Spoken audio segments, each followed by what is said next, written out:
बेटा अगर तू मेरे पास रह लेगी ना, माता सीता को कहा, बोला पुत्र अगर तू मेरे पास रह लेगी तो मैं समझूंगी कि मेरा राम कहीं नहीं गया, मेरा राम मेरे पास। अरे तू जाने की बात कैसे कर रही है। माता सीता ने माता कौशल्या से कहा, बोला माँ अगर पिता श्री बोला 14 वर्ष के वनवास पे जाएं और तुम बताओ कि तुम रह लोगी अकेली घर में। माता कौशल्या चुप हो गई। माता कौशल्या ने कहा, बोला बेटा तू भी जा, चले जा। भगवान श्री राम जी ने कहा, बोला अरे देवी तुम जाओगी तो हमारे माता पिता की देखभाल कौन करेगा। माता सीता बिल्कुल चुप हो गई, कुछ नहीं बोल पाई, बिल्कुल चुप हो गई। भगवान श्री राम जैसे आगे बढ़े तो आगे देखा तो आगे लखन भैया खड़े।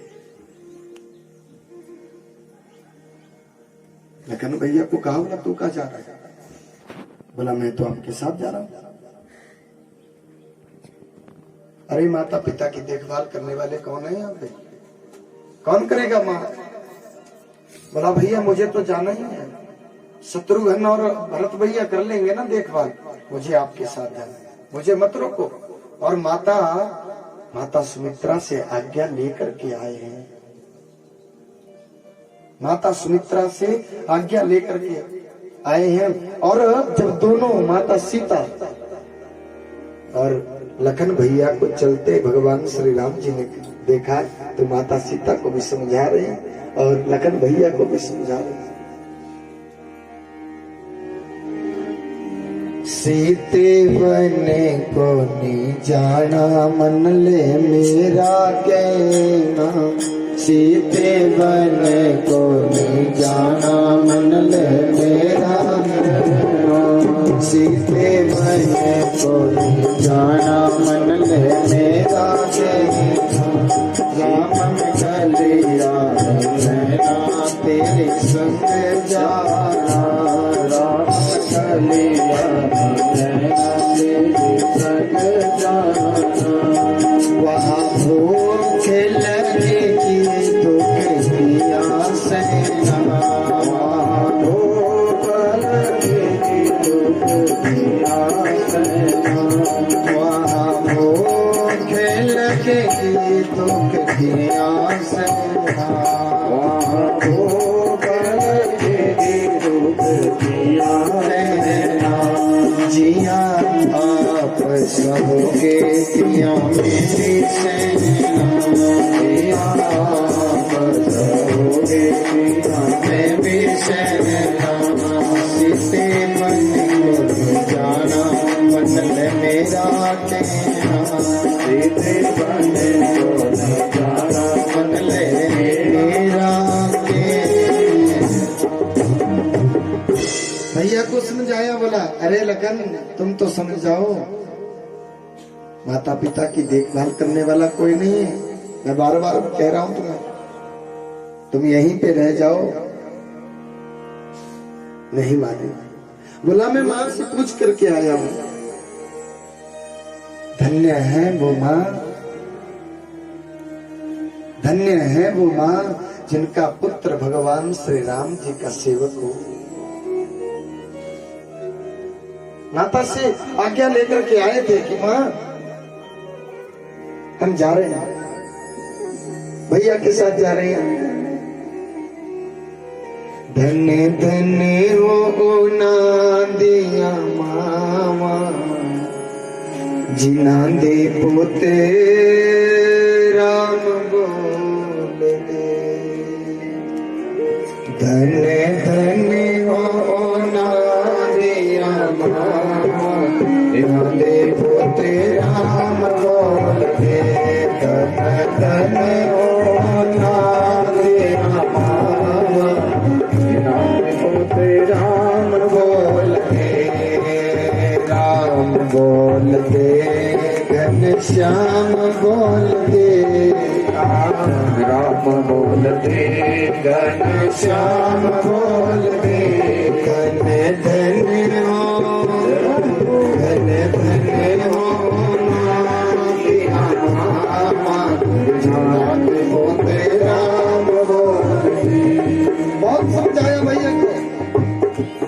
लखन को बहुत समझाया, लखन नहीं माने।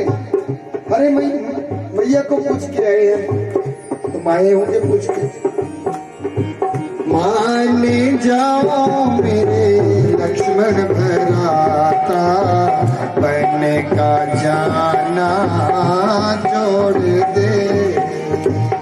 माने जाओ मेरे लक्ष्मण भराता, बन का जाना जोड़ दे। बन का जाना छोड़ दे भाई, बन का जाना छोड़ दे। बन का जाना छोड़ दे भाई, बन का जाना छोड़ दे। मान जाओ मेरे लक्ष्मण भराता, बन का जाना छोड़ दे। मान जाओ मेरे प्यारे भैया, बन का जाना छोड़ दे। बहुत समझाया, नहीं माने, चल पड़े।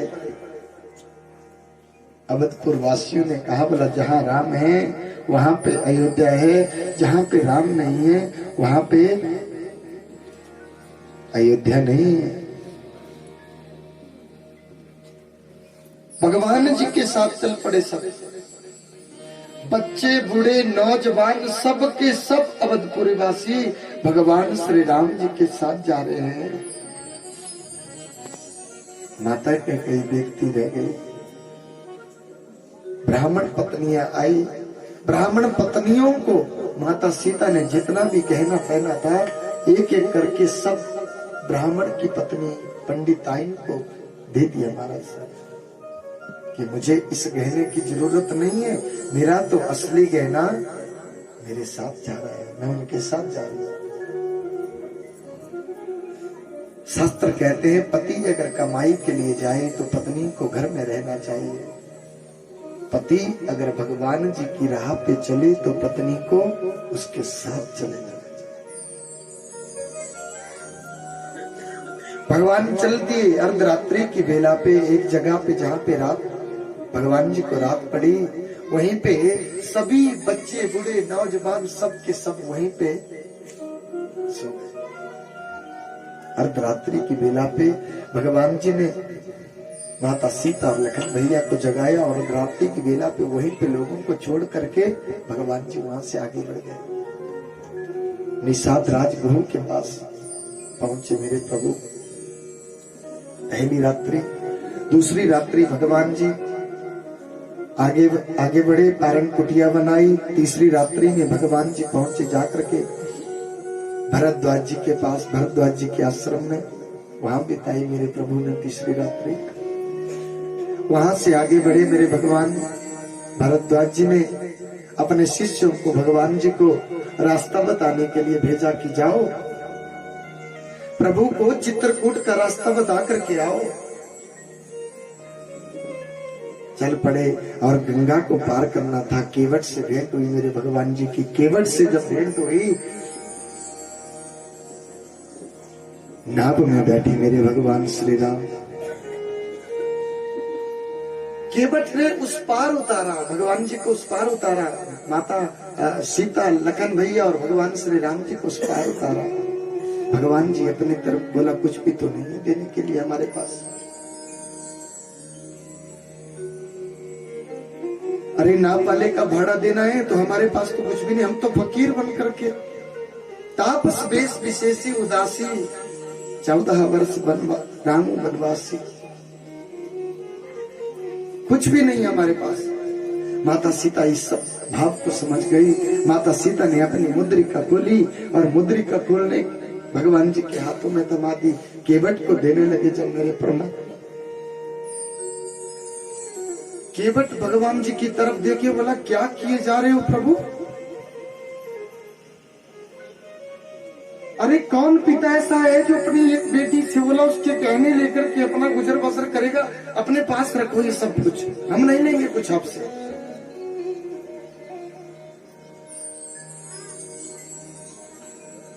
माता सीता सब भाव को समझ गई। अरे स्वामी के पास कुछ भी तो नहीं है देने के लिए, और सब अपनी अंगूठी उतारी, अंगूठी भगवान जी के हाथों में थमा दी।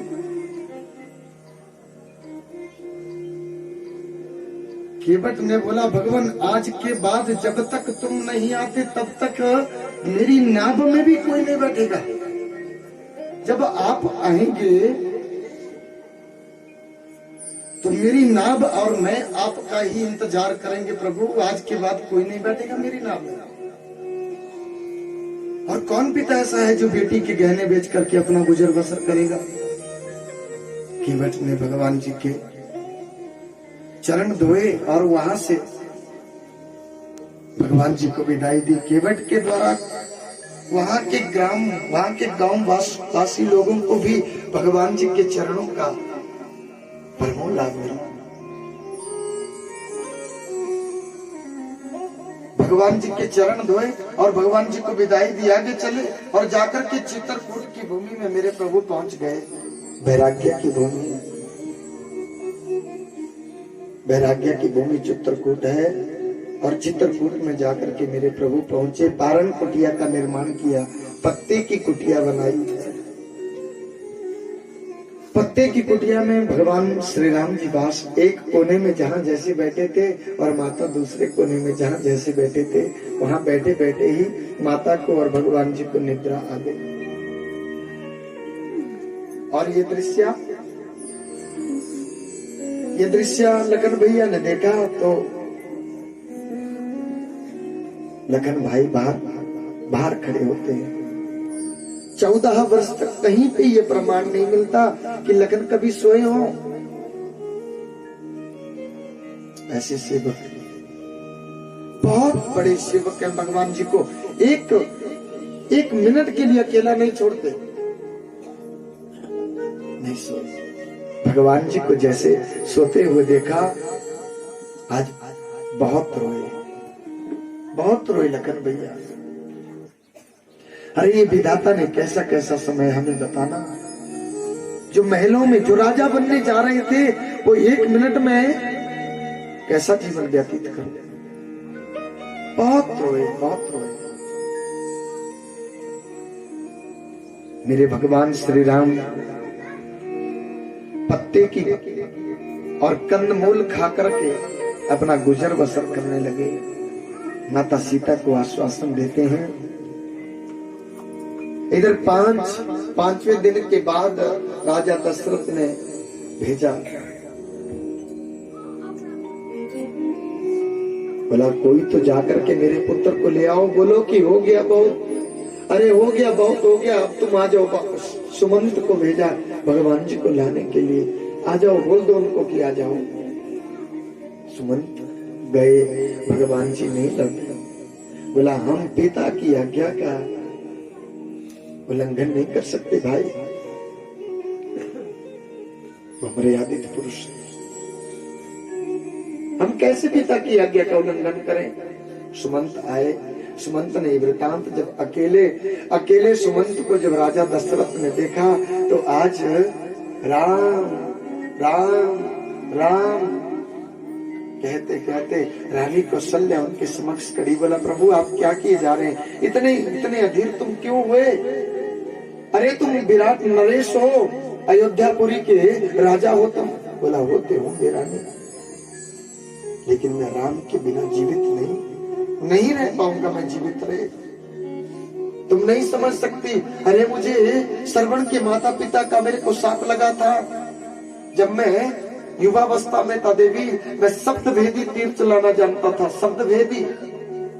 शब्दभेदी का मतलब हुआ कि मैं इस तरफ देख रहा हूं और शब्द यहां से आ रहा है, शब्द यहां से आ रहा है, मैं देख आपकी तरफ रहा हूं, मैं यहां से तीर छोड़ूंगा तो शब्द, जहां से शब्द आ रहा है वहीं पे जाकर के वो तीर बिल्कुल टारगेट पे लगेगा। उसको कहते शब्दभेदी तीर। मुझे पूरी रात्रि में कोई शिकार नहीं मिला, मैं शिकार खेलने का बहुत शौकीन था। सुबह ब्रह्म मुहूर्त की बेला पे मैंने सोचा कि अरे तालाब में कोई हिरण आया होगा और श्रवण अपने माता पिता, जन्म से अंधे माता पिता को अपने कंधे पे उठा करके 4 धाम की यात्रा पे ले जा रहे थे। मां को प्यास लगी, मां ने कहा, बोला बेटा अरे थोड़ा जल तो लाओ मेरे पुत्र, जल ले आओ। और जल लाने के लिए एक जगह पे बिठाया माता पिता को, और जल लाने के लिए झाड़ी ली और छोटी गागर ली और जल लाने के लिए चले गए। ज्यों जल की छड़छड़ाहट हुई, जल की छड़छड़ाहट हुई और देवी मैंने तीर को छोड़ दिया, मैंने तीर को छोड़ दिया और जाकर के सीधा निशाने पे लगा। और वो तीर जाकर के किसको लगा? श्रवण को लगा। और मैं जब वहां पे गया, रे हत्यारे तूने क्या कर दिया है, मैंने क्या बिगाड़ा था तेरा, क्यों मार दिया मुझे, क्यों मार दिया तूने मुझे? बोला मेरे भाई हमने अनजाने में तीर छोड़ा, हमने सोचा कि यहाँ पे कोई और कोई जीव जंतु। अरे मेरी जन्म से अंधे माता पिता है, मेरी मां को बहुत प्यास लगी है, तुम इस गागर में मेरी मां के लिए जल ले जाओ। और ऐसा कहने के बाद अपने प्राणों को त्याग छोड़ दिया, उनकी मृत्यु हो गई। देवी में उस गागर में जल लेकर के गया तो जन्म से अंधी मां ने मेरे को बहुत दूर पे ही पहचान लिया, पांव की आहट से पहचान लिया कि ये मेरा पुत्र नहीं है। मां ने जब पहचान लिया, अरे कौन हो तुम, कौन हो? और मैं उनके नजदीक जब गया देवी, तो मैंने कहा कि मैं मैं दशरथ हूं।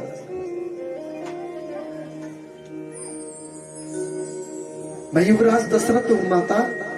बोला मेरा पुत्र, अच्छा तुम भी जा रहे हो कहीं? बोला नहीं, कहीं नहीं जा रहे हम, मेरा पुत्र गया है जल लाने के लिए, तुम जाओ ना, उसको आवाज लगाओ कि तेरी मां को बहुत प्यास लगी, अरे जल्दी कर ले, जल्दी ले आ जल। मैं कैसे कहूं कि मां तेरा पुत्र अब कदापि कभी वापिस आने वाला नहीं, मैं कैसे कहता देवी? लेकिन मैंने दिल मन मना करके मुझे उनसे कहना ही पड़ा। मैंने कहा कि मां उनका देहावसान हो गया मेरे हाथों से। अरे क्या बोले जा रहा है? और माता बहुत बिलकी, पिता बहुत बिलके, बिलक बिलक करके उनसे, मेरे से उनकी ये दयनीय दशा देखी नहीं गई देवी, बिल्कुल देखी नहीं गई। और वो तड़पते तड़पते तड़पते तड़पते अपने प्राणों को त्यागने लगे। जाते जाते मुझे ये अभिशाप दे गए कि अरे हत्यारे, जिस प्रकार तूने हमारे पुत्र के विरह में, तूने हमारे पुत्र को मार दिया और आज हम उसके विरह में अपने प्राणों को त्याग रहे हैं ना, उसी प्रकार तुम भी एक दिन अपने पुत्र के विरह में अपने प्राणों को त्यागोगे जरूर। जाओ, हमारा वचन खाली नहीं जाएगा, झूठा नहीं जाएगा। और ये मेरे को साबित कर दिया। देवी, राम में मेरे प्राण बसते हैं और राम चला गया है, राम के बिना मैं जीवित नहीं रह पाऊंगा। काहू न को सुख दुख कर दाता, निज कृत कर्म भोगु सब भ्राता। अरे कोई किसी के सुख और दुख का कारण नहीं होता देवी। निज कृत कर्म, अपने किए कर्मों का फल भोगने के लिए मनुष्य यहाँ पे आता है। भोगु सब भ्राता, यहाँ पे भोगने के लिए, अच्छे और बुरे कर्मों का फल भोगने के लिए मनुष्य आता है। भाव से कहो जय श्री राम।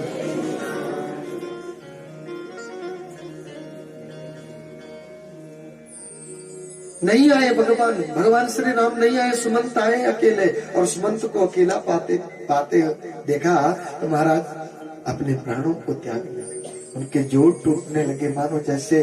और राम राम राम राम राम कहते कहते अपने प्राणों को त्याग दिया।